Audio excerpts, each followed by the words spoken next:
Bonjour, je suis le professeur Idriss Faiq, docteur d'État en droit privé, enseignant-chercheur à la faculté de droit, Université Qada'iyya de Marrakech. Le cours droit des affaires est destiné au semestre 5, gestion des entreprises. Nous allons voir dans ce cours deux parties. La partie 1 sera consacrée à l'entreprise commerciale comme cadre d'action. La partie 2, elle, sera consacrée aux contrats commerciaux comme moyen d'action. Pour ce qui est de la partie 1, à savoir l'entreprise commerciale en tant que cadre d'action, elle sera divisée en deux titres, l'entreprise individuelle en titre 1 et l'entreprise sociétaire en titre 2. Pour ce qui est de l'entreprise individuelle, ce n'est rien d'autre que le commerçant personne physique. Alors, pour acquérir la qualité de commerçant, il faut remplir certaines conditions. Ce sera l'objet du chapitre 1. De même, certaines conséquences vont découler de ce statut. Et ça sera l'objet du chapitre 2. Donc, pour ce qui est du chapitre 1, à savoir les conditions nécessaires pour devenir commerçant, nous avons l'article, en principe, l'acquisition de la qualité de commerçant ne devrait faire l'objet d'aucune restriction. C'est bien ce que laisse supposer l'article 6 du Code de commerce qui stipule que, sous réserve des dispositions du chapitre 2 du titre 4, ci-après relatif à la publicité au registre de commerce, la qualité de commerçant s'acquiert par l'exercice habituel ou professionnel des activités suivantes. Et bien sûr, l'article 6 cite ces activités. Mais on verra dans ce cours que la qualité de commerçant nécessite certaines conditions, les unes tenant à la personne de l'intéressé, ça sera l'objet de la section 1, et les autres relatives à l'activité, et ça sera l'objet de la section 2.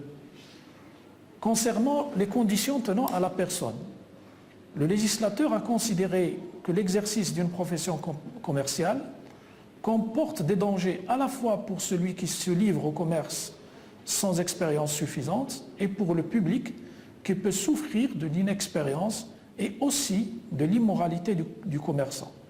Il a donc édicté des incapacités et des interdictions. Les incapacités étant principalement destinées à la protection du commerçant, et on pourrait en effet d'empêcher l'incapable d'avoir la qualité de commerçant. Nous allons voir ça dans la sous-section 1. Tandis que les interdictions sont surtout destinées à protéger les tiers, et ça sera l'objet de la sous-section 2. Pour ce qui est des conditions visant la protection de la personne qui veut faire le commerce, à savoir la capacité. Donc, la capacité qui est la condition de la qualité de commerçant, c'est la capacité d'exercice. Le principe est que toute personne âgée de 18 années grégoriennes révolues est considérée comme majeure et peut devenir commerçante. C'est ce qui est édicté par l'article 209 du Code de la famille. L'article 15 du même code, du Code de commerce stipule quant à lui que est réputé majeur pour exercer le commerce tout étranger ayant atteint 20 ans révolus. Actuellement, c'est 18 ans, même si sa loi nationale prévoit un âge de majorité supérieur à celui qui est édicté par la loi marocaine. L'article 16 du Code de commerce toujours stipule de son côté que lorsqu'un étranger n'a pas l'âge de majorité requis pour la loi marocaine et qu'il est réputé majeur par sa loi nationale, il ne peut exercer le commerce qu'après autorisation du président du tribunal du lieu où il entend exercer et inscription de cette autorisation au registre du commerce. Vont donc se trouver exclus des professions commerciales les personnes suivantes: les mineurs et les incapables. Pour ce qui est des mineurs, nous avons d'abord le mineur non émancipé. Qui est donc le mineur émancipé? C'est le mineur ordinaire. Il ne peut devenir commerçant ni même faire occasionnellement des actes de commerce. Nous avons, à côté du mineur ordinaire, nous avons le mineur émancipé. Le mineur émancipé, contrairement au mineur ordinaire, peut exercer le commerce s'il remplit les conditions suivantes. 1. Il doit être préalablement autorisé à le faire par son père, sa mère ou par son tuteur, ou par délibération du conseil de famille homologué par le tribunal conformément aux règles exigées par son statut personnel pour semblable autorisation. 2. L'autorisation d'exercer le commerce par le mineur et la déclaration anticipée de majorité prévue par le Code du statut personnel doivent être inscrites au registre du commerce. C'est ce qui est dicté par l'article 13 du Code de commerce. Elle est aussi nécessaire pour l'immatriculation au registre du commerce. Troisième condition, le mineur ne peut être émancipé s'il n'a pas atteint l'âge de 16 ans. C'est ce qui ressort de l'article 218 alinéa 3 du Code de la famille. Pour ce qui est des majeurs incapables, nous avons les malades mentaux et les prodigues. Ils sont assimilés aux mineurs non émancipés.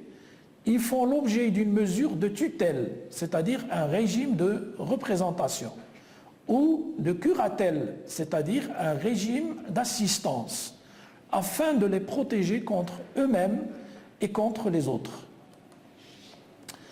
Concernant la femme mariée, si l'article 6 de l'ancien Code de commerce de 1913 privait la femme mariée de la capacité d'exercer le commerce, et en la subordonnant au consentement de son mari, l'article 17 du nouveau Code de famille de 1996, la loi numéro 1595 stipule que la femme mariée peut exercer le commerce sans autorisation de son mari. Toute convention contraire est réputée nulle. De ce fait, on peut donc dire que la femme mariée est totalement capable, à l'instar de l'homme, d'exercer la profession commerciale. Pour ce qui est des conditions visant la protection de l'intérêt général, c'est-à-dire les interdictions, à cet égard, il faut distinguer entre les déchéances, les incompatibilités et les cas où il faut avoir une autorisation pour exercer cette activité commerciale. Les déchéances, pour assainir la profession commerciale et assurer un minimum de moralité, le législateur interdit le commerce aux personnes qui ont encouru certaines condamnations. La déchéance commerciale emporte interdiction de diriger, gérer, administrer ou contrôler directement ou indirectement toute entreprise commerciale ou artisanale et toute société commerciale ayant une activité économique. Lorsque le tribunal prononce la déchéance commerciale, il fixe la durée de la mesure qui ne peut être inférieure à 5 ans. Il peut ordonner l'exécution provisoire de sa décision.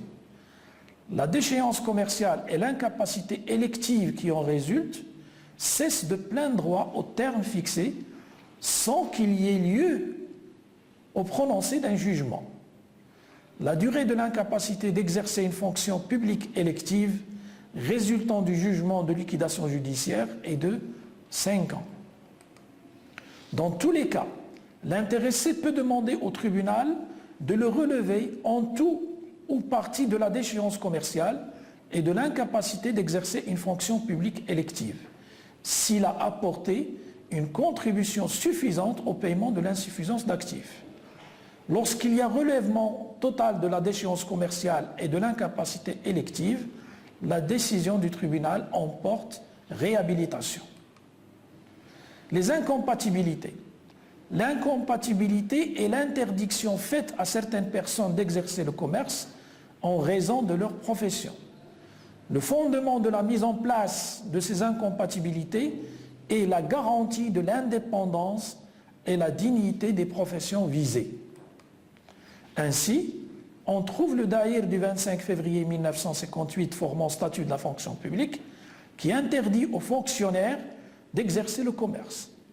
De même, les professions d'avocat, de notaire et d'autres professions libérales sont également incompatibles avec l'exercice d'une activité commerciale.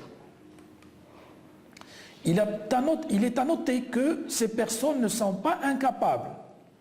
Si elles font des actes de commerce malgré le statut de leur profession, elles pourront être passibles de sanctions disciplinaires ou pénales, mais les actes seront valables.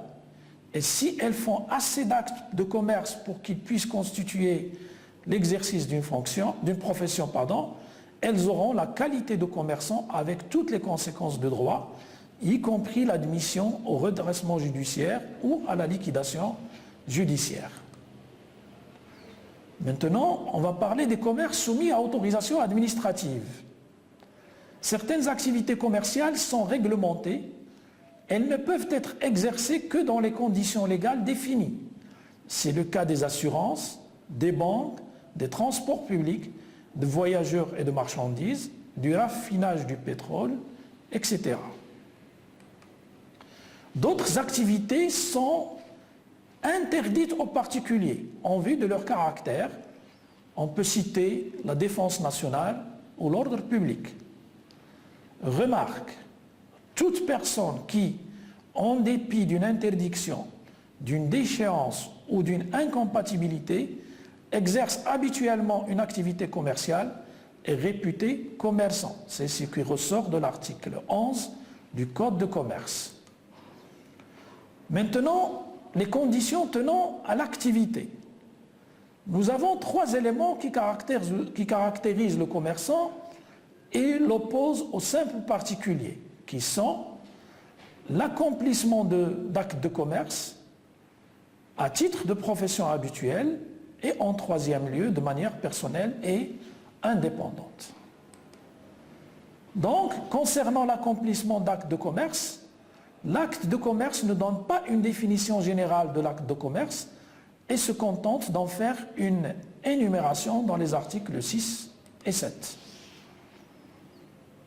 La commercialité d'un acte tient à 2 choses, soit à sa nature, soit à son rattachement. On va voir dans un premier temps les actes de commerce par nature. L'article 6 Code de commerce en donne l'énumération suivante. 1. L'achat de meubles corporels ou incorporels en vue de les revendre soit en nature, soit après les avoir travaillés et mis en œuvre, ou en vue de les louer. 2. La location de meubles corporels ou incorporels en vue de leur sous-location. L'achat d'immeubles en vue de les revendre en l'état ou après transformation. La recherche et l'exploitation des mines et carrières. 5. L'activité industrielle ou artisanale. 6. Le transport. 7. La banque, le crédit et les transactions financières. 8. Les opérations d'assurance en prime fixe. 9. Le courtage, la commission et toute opération d'entreprise. 10. L'exploitation d'entrepôts et de magasins généraux. 11. L'imprimerie et l'édition, quelle qu'en soit la forme et le support. 12. Le bâtiment et les travaux publics. 13. Les bureaux et agences d'affaires, de voyage, d'information et de publicité. 14. La fourniture de produits et de services. 15. L'organisation de spectacles publics. 16. La vente aux enchères publiques. 17. La distribution d'eau, d'électricité et de gaz. 18. Les postes et télécommunications. S'ajoutent aussi à cette liste toutes les opérations portant sur les navires et les aéronefs et leurs accessoires ou se rattachant à leur exploitation ou au commerce maritime et aérien. De plus, pour pallier à toute omission, c'est-à-dire oubli, ou permettre de résoudre toute interrogation future due à l'évolution des choses, sont généralement tenus pour commerciaux les actes de toute activité pouvant être assimilée à celle visée aux articles 6 et 7 précités. Maintenant, on va voir les actes de commerce par rattachement. Ce sont des actes qui ne doivent pas leur commercialité à leur objet, mais le doivent soit à une déclaration de la loi, soit à un effet de cohérence. Les actes de commerce par leur forme. Ils sont réputés actes de commerce par la loi. Il s'agit donc d'une commercialité formelle. Nous avons en premier lieu la lettre de change ou traite. La lettre de change, elle est commerciale, quel que soit son objet, c'est-à-dire qu'il soit commercial ou civil, et quelle que soit la personne signataire, qu'elle soit commerçante ou non. Et nous avons l'article 9 du Code de commerce qui stipule à ce propos que, indépendamment des dispositions des articles 6 et 7 ci-dessus, sont réputés actes de commerce, la lettre de change, et bien sûr, il cite à côté le billet à ordre qui, signé même par un non-commerçant, lorsqu'il résulte d'une transaction commerciale. Donc la différence entre la lettre de change, le billet à ordre et le chèque, c'est que la lettre de change, c'est un acte de commerce par la forme, quel que soit l'utilisateur et quelle que soit l'utilisation. Par contre, le billet à ordre et le chèque, leur qualification va changer en fonction de l'utilisateur et de l'utilisation. Si l'utilisateur est un commerçant, le chèque aura un caractère commercial, bien sûr si le commerçant l'utilise pour son activité commerciale. Et si le chèque est utilisé par un civil, il aura un caractère civil et non commercial. Nous avons les sociétés commerciales par la forme. Sont généralement commerciales par la forme et quel que soit leur objet, la société anonyme, les sociétés en non collectif, les sociétés en commandite simple et en commandite par action, ainsi que les sociétés à responsabilité limitée. Donc, ces sociétés, le législateur a considéré qu'elles sont commerciales par leur forme, c'est-à-dire quel que soit leur objet, même si leur objet est caritatif. Les actes de commerce par accessoire. Il s'agit d'actes qui deviennent actes de commerce parce qu'ils sont l'accessoire d'une activité commerciale. On traite ici donc l'accessoire comme le principal et on le soumet au même régime. Exemple, un commerçant en électroménager qui achète une camionnette afin de l'utiliser pour ses livraisons ne fait pas un acte de commerce par nature car il ne l'achète pas en vue de la revendre, mais l'acte est tout de même considéré comme commercial puisque conclu pour les besoins du commerce. Les conditions de ce principe. Il faut que son auteur ait la qualité de commerçant. Ça c'est 1. 2. Pour devenir commercial par accessoire, l'acte civil par nature doit être conclu pour les besoins du commerce et non pas pour les besoins particuliers du commerçant. L'article 10 du Code de commerce stipule à ce propos que sont également réputés actes de commerce les faits et actes accomplis par le commerçant à l'occasion de son commerce, sauf preuve contraire. Nous allons parler maintenant des actes de commerce mixtes. Si l'acte n'est commercial qu'à l'égard de l'une des parties, il est généralement qualifié d'acte mixte. On applique alors les règles commerciales à la partie à l'égard de laquelle l'acte est commercial et les règles civiles à la partie pour laquelle l'acte est civil. Exemple, lorsqu'un particulier achète chez un détaillant une marchandise, l'acte est civil pour lui et commercial pour le détaillant. Quel est l'intérêt de la distinction? En matière de preuve, le non-commerçant peut faire contre le commerçant la preuve par tous les moyens. Au contraire, le commerçant ne peut faire la preuve contre le non-commerçant que suivant les règles du droit civil. Maintenant, on va parler de l'accomplissement d'actes de commerce à titre de profession ou d'habitude.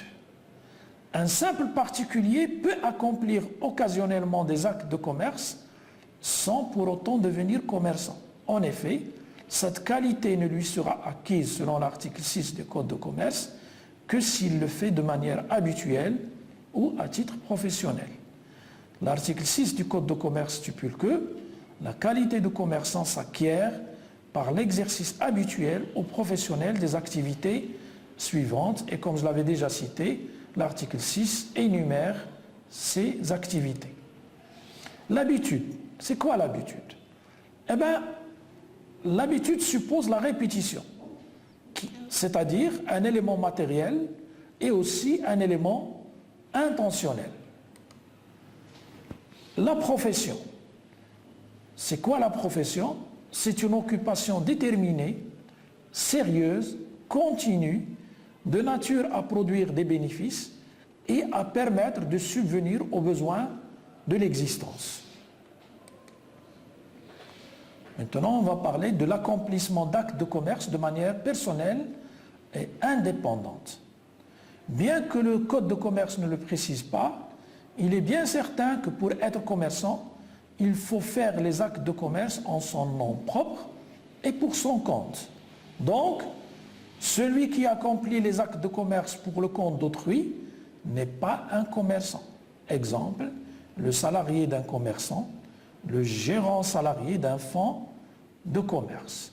Et on va voir, on le sait très bien, que ces gens-là seront soumis au droit du travail et non pas au droit commercial.